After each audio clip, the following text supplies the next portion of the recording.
Good morning बच्चों। 11वीं home science के ऑनलाइन क्लास में आप सबका स्वागत है। बच्चों, हम लोग किशोरावस्था के बारे में पढ़ रहे हैं। इसमें सबसे पहले हमने किशोरावस्था क्या है, इसकी परिभाषा क्या है, किशोरावस्था को कितने भागों में बांटा गया है, किशोरावस्था में कौन कौन से परिवर्तन होते हैं, इन सब बातों के बारे में पढ़ा। बच्चों, हम पहले भी पढ़ चुके हैं कि किशोरावस्था तेज वृद्धि और विकास की अवस्था होती है। इसमें एक बालक अथवा बालिका जो किशोरावस्था में प्रवेश करते हैं, उनका शारीरिक परिवर्तन, सामाजिक परिवर्तन, संवेगात्मक परिवर्तन, मानसिक परिवर्तन इत्यादि बहुत तेजी से होता है। इससे पहले हमने किशोरावस्था में होने वाले शारीरिक परिवर्तन, उन परिवर्तनों का किशोर पर क्या प्रभाव पड़ता है, इसके बाद किशोरावस्था में सामाजिक परिवर्तन के बारे में पढ़ा। आज हम लोग किशोरावस्था में होने वाले संवेगात्मक परिवर्तन या संवेगात्मक विकास यानी इमोशनल डेवलपमेंट के बारे में पढ़ेंगे। बच्चों, किशोरावस्था चूंकि तीव्र वृद्धि और विकास की अवस्था होती है, इसलिए इस अवस्था में प्रवेश करने के बाद किशोर तथा किशोरी दोनों ही संवेगात्मक रूप से अस्थिर हो जाते हैं।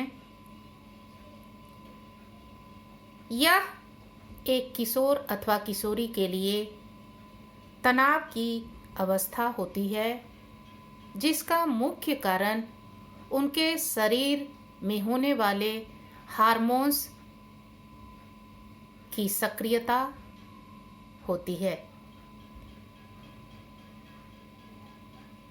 किशोर अथवा किशोरी के संवेगात्मक रूप से अस्थिर, बेचैन अथवा उत्तेजित होने का मुख्य कारण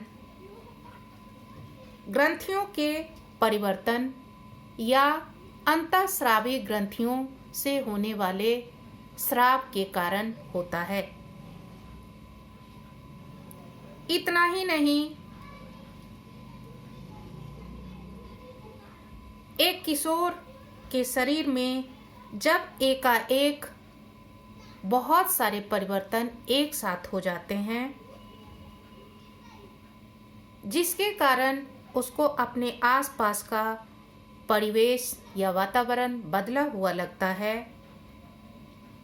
उसके समूह अथवा साथियों में उसे ऐसा महसूस होता है कि उसका स्थान बदल गया है, उसके पारिवारिक संबंधों में बदलाव आ जाता है, परिवार में बड़े बुजुर्गों का उसके जीवन में अत्यधिक हस्तक्षेप बढ़ जाता है। वह विद्यालय तथा अपने सामने उपस्थित होने वाले नवीन परिस्थितियों के साथ अपने आप को समायोजित नहीं कर पाता है। इन सब कारणों से भी वह संवेगात्मक रूप से अस्थिर या उत्तेजित हो जाता है।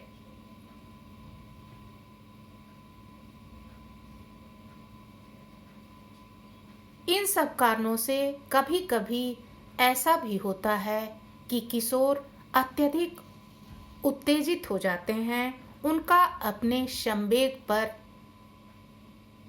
नियंत्रण नहीं रह पाता है।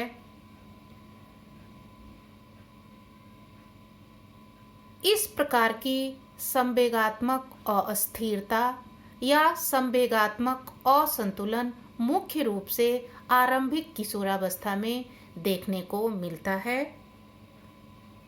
लेकिन जैसे जैसे उसके शारीरिक एवं अन्य परिवर्तन पूर्ण हो जाते हैं, किशोर पहले की अपेक्षा शांत हो जाते हैं, उनका अपने संवेगों पर नियंत्रण स्थापित हो जाता है, अर्थात वह जो छोटी छोटी बातों पर उत्तेजित हो जाते हैं या अपना आपा खो देते थे, अब वैसा नहीं होता है। जैसे जैसे एक किशोर अपने आसपास के वातावरण के साथ, अपने परिवार के साथ, अपने विद्यालय में, अपने मित्र समूह में अपने आप को समायोजित करने लगता है, अपना सामंजस्य बैठाने लगता है, वह संवेगात्मक रूप से स्थिर हो जाता है। इतना ही नहीं, जैसे जैसे एक किशोर किशोरावस्था के अंतिम चरण में पहुंचता है, विपरीत लिंग के साथियों से भी उसे स्वीकृति मिलने लगती है और यह भी उनके संवेगात्मक रूप समायोजन में काफी मदद करता है। अब यह प्रश्न उठता है कि संवेग किसे कहते हैं। बच्चों, साधारण बोलचाल की भाषा में यदि हम कहें तो संवेग का अर्थ मन के अंदर उठने वाले भाव से है। एक बार फिर से, संवेग का अर्थ मन के अंदर उठने वाले अच्छे और बुरे भावनाओं से है। इस आधार पर हम संवेग को दो भागों में बांट सकते हैं, अच्छे संवेग और बुरे संवेग। अच्छे संवेगों में हंसी, खुशी, जिज्ञासा, प्रसन्नता, प्रेम इत्यादि आता है, जबकि बुरे संवेग में क्रोध, भय, ईर्ष्या इत्यादि आता है।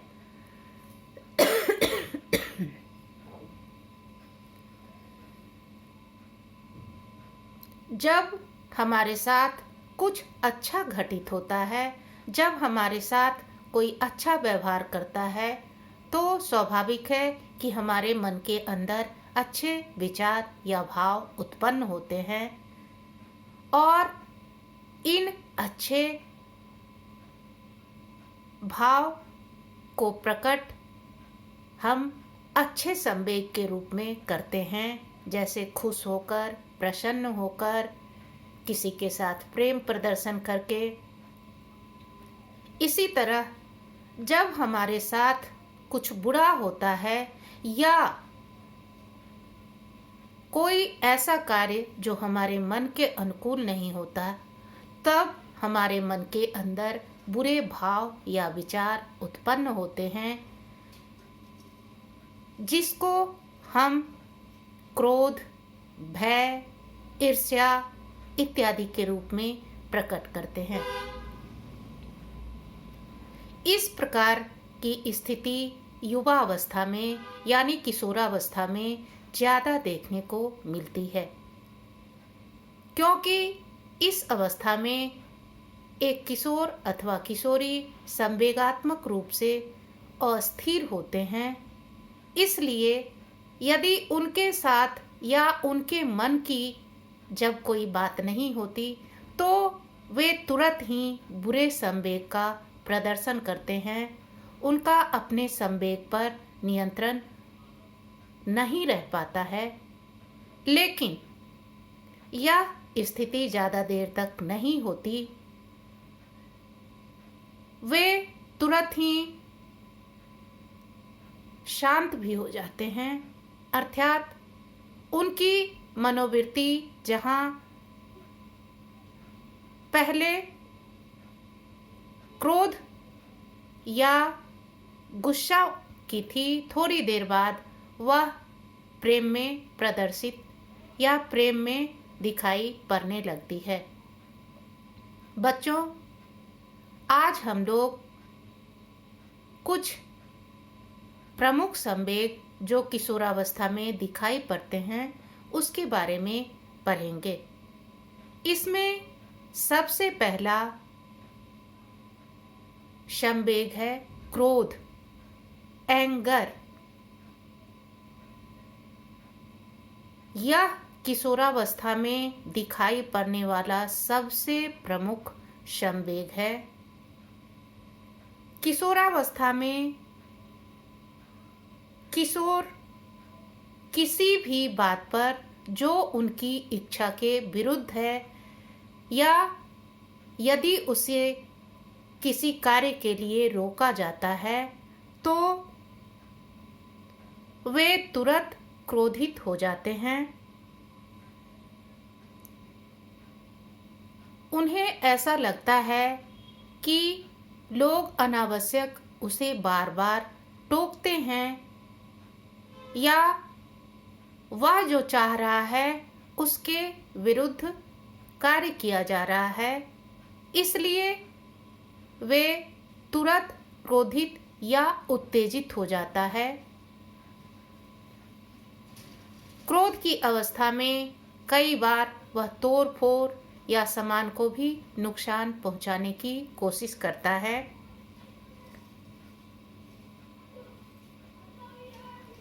उसे ऐसा लगता है कि लोग उसकी इच्छाओं के अनुरूप कार्य नहीं करके अथवा उसके जीवन में अनावश्यक दखल देकर उसके आत्मसम्मान को ठेस पहुंचा रहे हैं या लोगों का उन पर भरोसा नहीं रह गया, इसलिए वह क्रोधित हो जाता है। लेकिन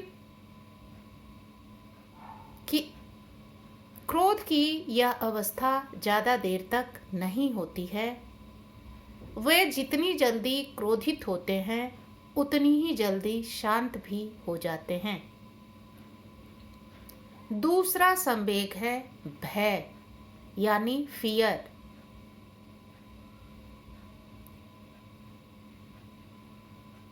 बच्चों, किशोरावस्था में दिखाई पड़ने वाला यह भी एक प्रमुख संवेग है।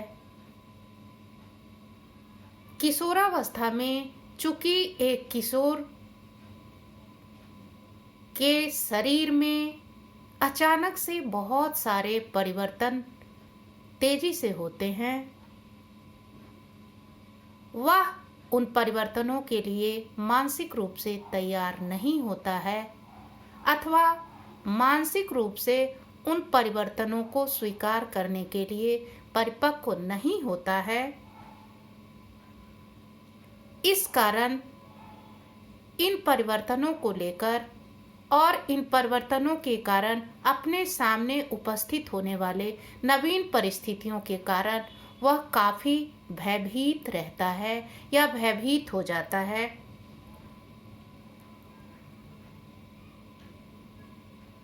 उसके भय का मुख्य कारण असफलता, अपने मित्र समूह की अस्वीकृति, विपरीत लिंग के साथियों की अस्वीकृति, विद्यालय में अच्छे अंक ना प्राप्त करना इत्यादि होता है। ऐसे समय में माता पिता तथा विद्यालय में शिक्षकों का दायित्व होता है कि वह एक किशोर को अनावश्यक रूप से भयभीत होने से बचाएं। उन्हें यह समझाएं कि ऐसा कुछ नहीं है, उसके साथ जो भी हो रहा है वह सबके साथ होता है और इसके लिए उसे मानसिक रूप से तैयार करें। यदि किशोर ज़्यादा डरा हुआ हो तो वे उसका सही मार्गदर्शन करें और उनको भय की स्थिति से उबारने में मदद करें। इसके बाद ईर्ष्या यानी जेलसी। बच्चों, किशोरावस्था में एक मुख्य संवेग जो प्रायः सभी किशोर किशोरियों में दिखाई पड़ता है वह है ईर्ष्या का भाव। इस अवस्था में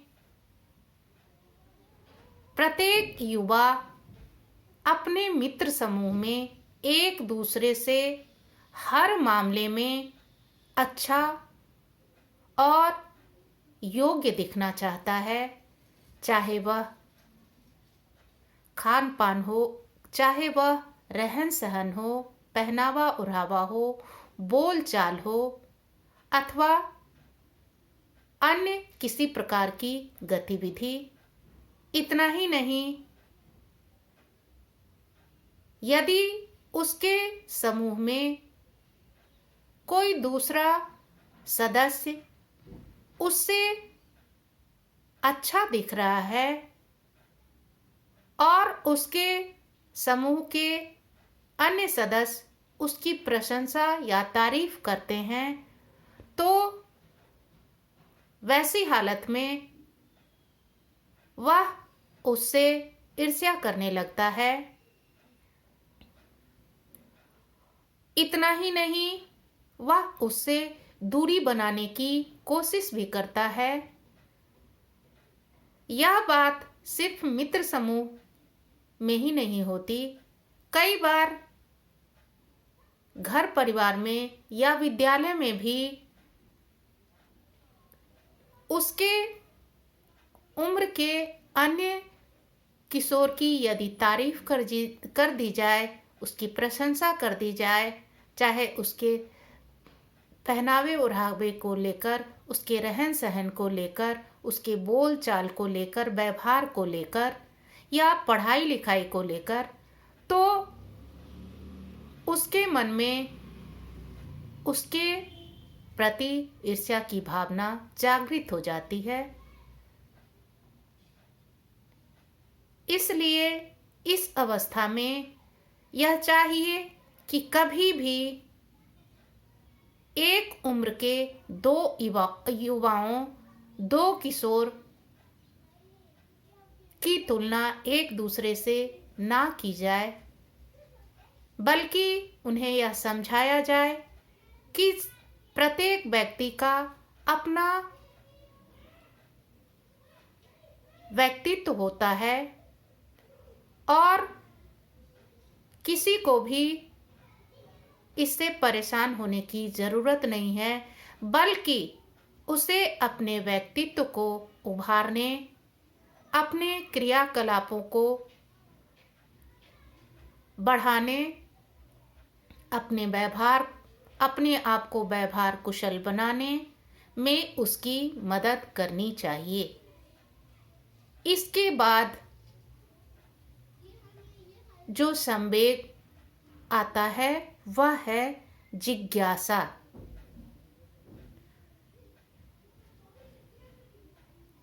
बच्चों, किशोरावस्था तीव्र वृद्धि और विकास की अवस्था होती है।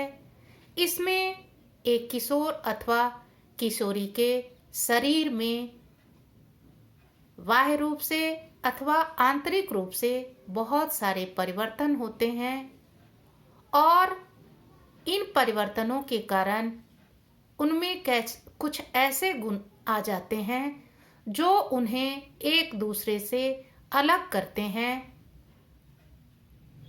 जैसे दोनों के यौन अंगों में वृद्धि और विकास होना, उनमें परिवर्तन होना।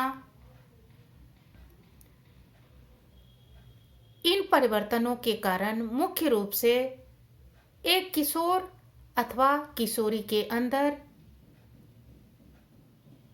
यौन क्रियाकलाप को लेकर या सेक्स के विषय में अधिक से अधिक जानने की जिज्ञासा होती है।